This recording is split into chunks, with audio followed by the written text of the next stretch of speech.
जब इंसान के पास बहुत पैसा आ जाता है तो वह भूल जाता है कि वह कौन है, और जब उस इंसान के पास पैसा नहीं होता है तो यह दुनिया भूल जाती है कि वह कौन है।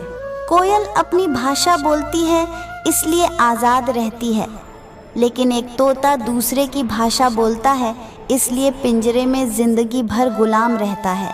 जैसे गुस्सा हमारी अक्ल को खा जाता है, वैसे ही अहंकार हमारे मन को खा जाता है। इसी प्रकार प्रायश्चित हमारे पाप को खा जाता है, लालच हमारे ईमान को खा जाता है। उसी प्रकार चिंता हमारी आयु को खा जाती है और रिश्वत इंसान को खा जाती है। समझदार इंसान अपनी समझदारी की वजह से चुप हो जाता है और मूर्ख इंसान को लगता है कि मेरे डर की वजह से चुप हो गया है।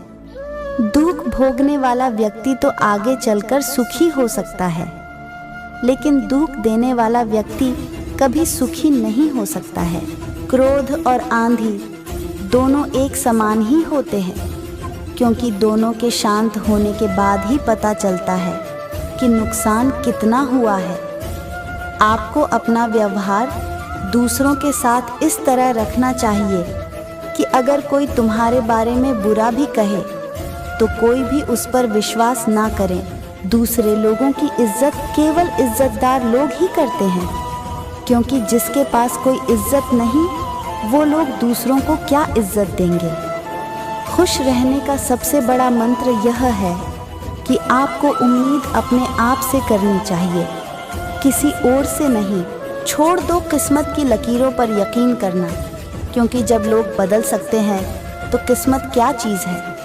परिवर्तन से घबराना और संघर्ष से डरना इंसान की सबसे बड़ी कायरता होती है। ये सोच होती है हम लोगों की कि एक अकेला क्या कर सकता है, पर देखो उस सूर्य को जो अकेला ही चमकता है। सेवा तो सभी लोगों की करनी चाहिए, लेकिन आशा किसी से भी नहीं रखनी चाहिए, क्योंकि सेवा का कोई वास्तविक मूल्य नहीं होता है। इस दुनिया में लोगों को सब कुछ मिल जाता है, लेकिन लोगों को अपनी गलती नहीं मिलती है।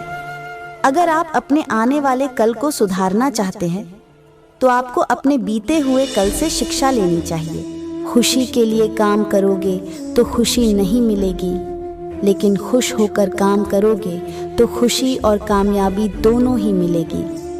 अगर आपको भरोसा ईश्वर पर है तो जो लिखा है तकदीर में वही पाओगे, लेकिन अगर भरोसा खुद पर है तो वही मिलेगा जो आप चाहोगे।